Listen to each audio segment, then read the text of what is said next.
பத்திரிகையாளர் நண்பர்கள், மீடியா நண்பர்கள் எல்லாருக்கும் வணக்கம். மழை பிடிக்காத மனிதன் ப்ரெஷ் ஷோ முடிஞ்சதுக்கப்புறம் நான் உங்களை சந்திக்கணுங்கிறதுக்காக தான் வந்து ப்ரெஷ் ஷோலேயே உட்காந்து வழக்கமாக அந்த ஃபஸ்ட் டே டென்ஷனில் நான் வந்து எங்கேயோ ஓடி போயிடுவேன். ஆனால் இன்னைக்கு ப்ரெஷ் ஷோவில் உட்காந்து படம் பார்க்கணும்னு சொல்லி பார்த்தேன். இந்த படம் வந்து இந்த ஹீரோ யாரு, இவன் எங்கேருந்து வந்திருக்கான், இவன் ரவுடியா, அடியாளா, இவன் டாக்டரா அப்படின்ற கேள்விகளை வச்சு தான் இந்த கதையே நான் பண்ணியிருந்தேன்.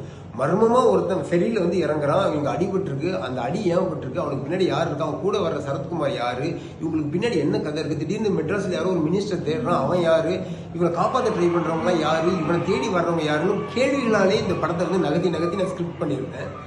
ஆனால் இப்போ வந்து படம் பார்க்கும்போது எனக்கே ஷாக் ஆயிடுச்சு. ஃப்ரண்ட்டில் ஒரு 1 மினிட்டுக்கு வந்து ஒரு ஃபுட்டேஜ் இருக்குது.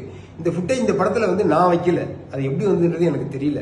அந்த ஃபுட்டேஜில் தெளிவாக இவன் யார், இவனோட பேக் ஸ்டோரி என்ன, இவன் இனிமேல் எல்லாத்தையும் சொல்லிட்டாங்க. அப்படி சொல்லிட்டா இந்த படத்தை எப்படி பார்க்க முடியும்? அதுக்காக நம்ம இவ்வளோ கஷ்டப்பட்டு எடுத்தோம். இப்படி ஒரு சீன் வருதுன்னா அதுக்கேற்ற மாதிரி நான் ஸ்க்ரீன் பிளே மாற்றி பண்ணிடுவேன். எடுத்து முடிச்ச படத்தை, சென்சார் பண்ண படத்தை ஃப்ரண்ட்டில் ஒரு 1 மினிட் ஃபுட்டேஜ்க்கு சேர்க்குற உரிமையை வந்து யார் கொடுத்தான்னு தெரியல. ஒரு டைரக்டர் கேட்காம இப்படி ஒரு 1 மினிட் ஃபுட்டேஜை சேர்த்து ஒரு படத்தை காலி பண்ணுறது வந்து நான் உங்ககிட்டலாம் ஒரு பெரிய ரிக்வஸ்ட் வச்சுக்கிறேன். தயவு செஞ்சு அந்த 1 மினிட்டை மறந்துட்டு இப்போ நீங்கள் படத்தை ஓட்டி பாருங்கள், உங்களுக்கு படம் வந்து கிரிப்பிங்காக இருக்கும். ஏன்னா அதை நம்ம சொல்லிட்டோம்னா நான் வந்து அவன் யாருன்னு கியூரியாசிட்டியாக சின்ன சின்ன மர்மமாக ஸ்கிரிப்ட் பண்ணியிருக்கேன். அது எல்லாமே ஓப்பனில் இருக்கணும். நீங்கள் எல்லாம் கையை கட்டிட்டு சரி அதான் எங்களுக்கே தெரியுமாப்பா அப்படிதானே எல்லாம் படம் பார்ப்பாங்க. எனக்கு என்ன சொல்கிறதுன்னு தெரியல. நான் ரொம்ப டீட்டெயிலாக இதுக்குள்ளே போக விரும்பல.